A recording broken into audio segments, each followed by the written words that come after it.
I guess the question that occurs to me that I would pose for anyone watching this interview is the following. What does it mean to have an identity?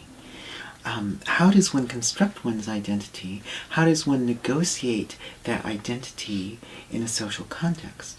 Because one can have a sense of who oneself is, but an identity does not exist independent of the larger society in which one articulates that identity. There's always a process of negotiation, but that process of negotiation for me has to start from a place of integrity and self-understanding in order to engage the wider world on all these questions of identity.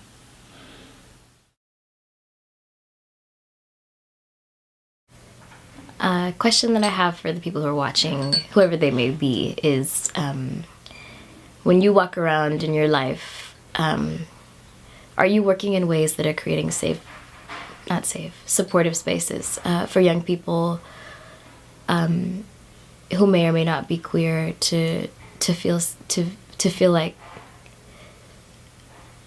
like walking the world as an LGBTQ person is okay? Like, are you creating those spaces in your life? Because I think we all contribute and perpetuate systems of oppression, and so I start with me, and so in the ways that I conduct myself.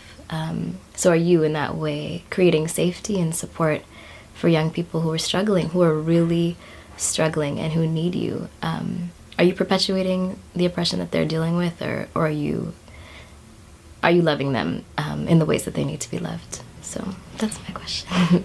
Yeah.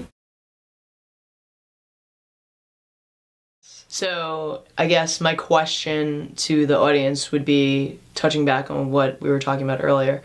So if visibility to me means representation, if I'm not represented or if I'm not visible to socially, does that mean that I don't matter? Does that mean I matter less because I'm not out there? Because people don't know about queer Asian Americans?